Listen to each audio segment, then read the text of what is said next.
택배 왔어요, 택배. 사연 택배.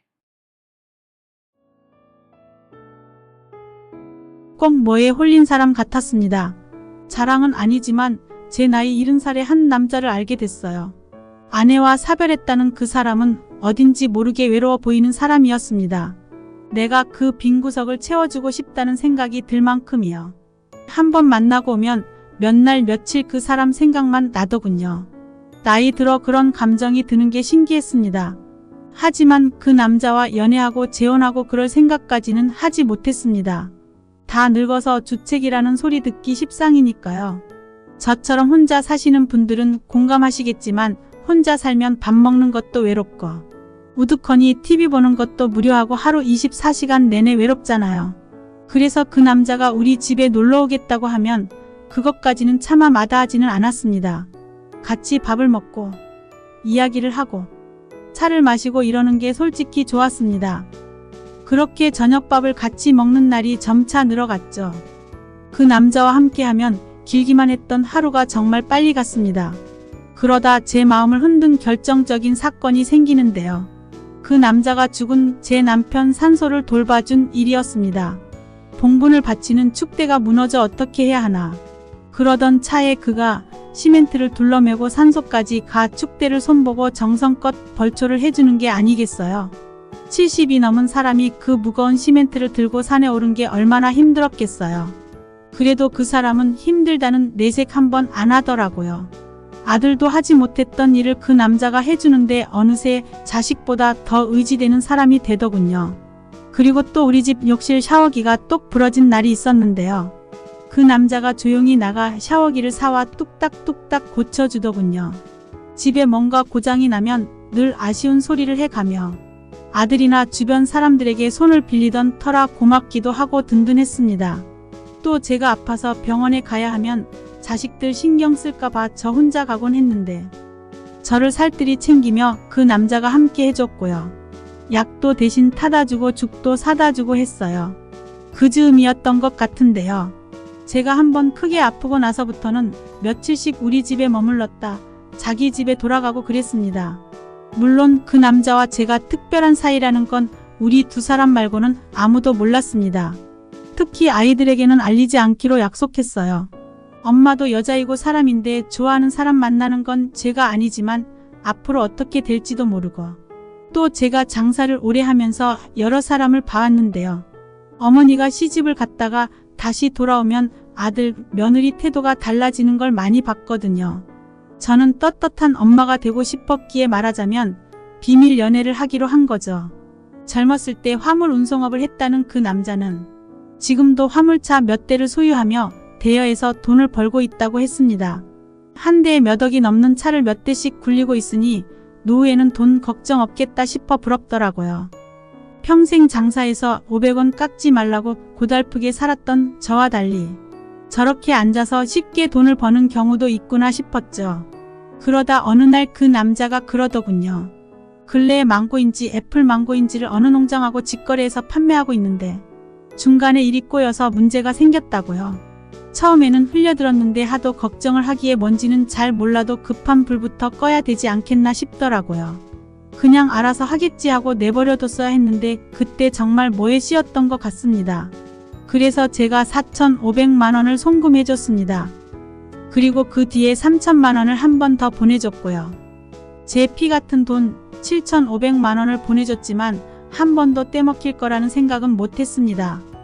그만큼 그 남자는 저한테 깊은 신뢰를 줬으니까요. 그 남자는 일이 잘 해결됐다면서 모처럼 기분 전환 삼아 교회로 드라이브를 가자고 하더라고요. 그래서 인천의 한바닷가로 갔습니다. 조개구이를 먹고 바다가 보이는 카페에서 차도 한 잔 마셨어요. 골칫거리가 잘 해결됐다니 다행이다 싶었고 바다를 보니 기분 전환도 됐죠. 잠시 화장실을 다녀오겠다고 하고 자리를 나선 그 사람이 30분이 돼도 돌아오지 않더군요. 어디서 전화를 하느라 늦나 했더니 그 남자는 온데간데 없었습니다. 전화기는 꺼져 있고요.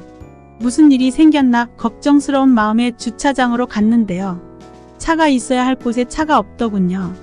당황스러웠습니다만 그때까지도 걱정스러운 마음이 컸죠. 택시를 불러 서울로 돌아오는 길에 그의 집에 들렀습니다. 불이 꺼져 있고 차도 보이지 않더군요. 불안했습니다. 그리고 다음날 전화를 했더니 아예 없는 번호라고 뜨더군요. 설마 했습니다. 제가 무슨 대단한 재력가도 아닌데 사기치려고 그동안 저한테 그렇게 잘해준 건가 믿을 수가 없었습니다. 다시 그 사람 집에 찾아가 봤는데 이미 이사를 간 뒤였습니다. 저한테 아무 말도 없었는데 이쯤 되면 의도적으로 잠수를 탄 게 분명했습니다. 그럴 리가 없는데 그럴 사람이 아닌데 아무리 저 혼자 생각해봐도 작정하고 숨은 게 틀림없었습니다.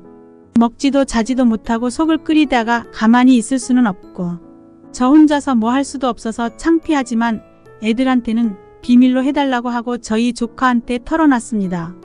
다 늙은 이모의 늦바람에 놀란 눈치였지만 그래도 내색은 안 하고 성심성의껏 알아봐 주더군요.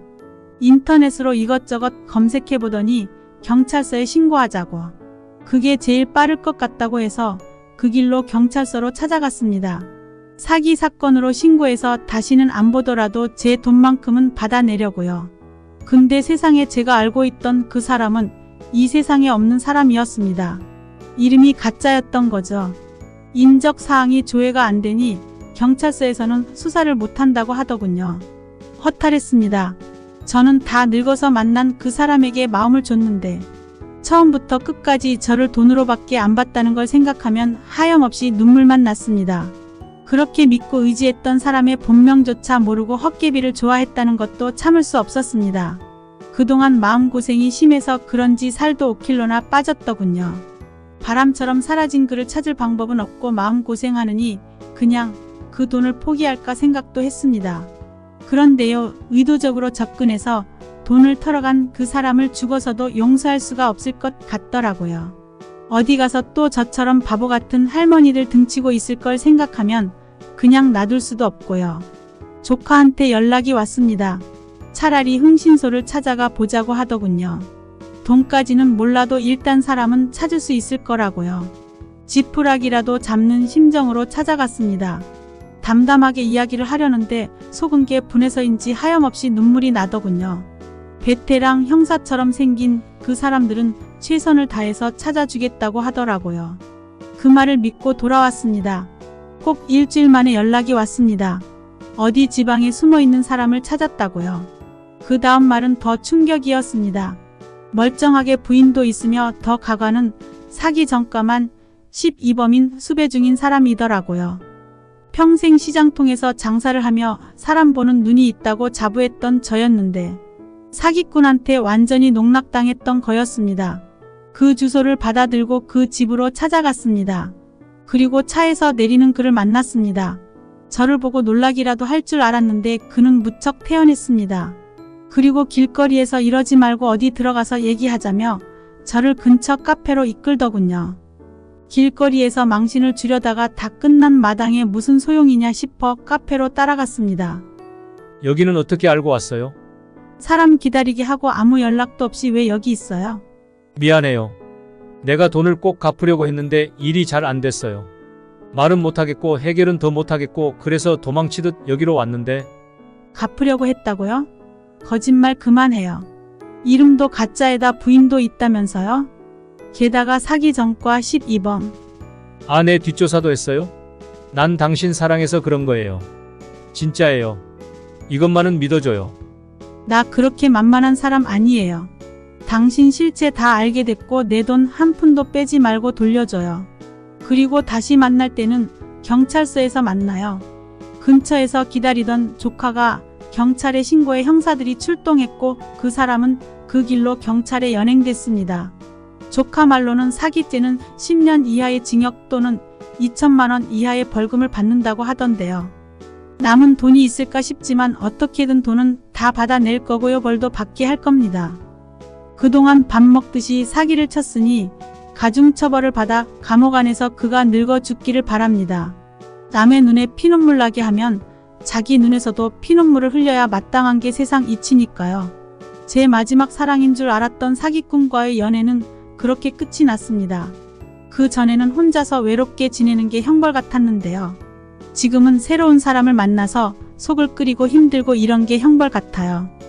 남편 없는 할머니들이 오래 산다는데 제 정신 건강을 위해서 당분간 혼자서 씩씩하게 잘 살아보겠습니다.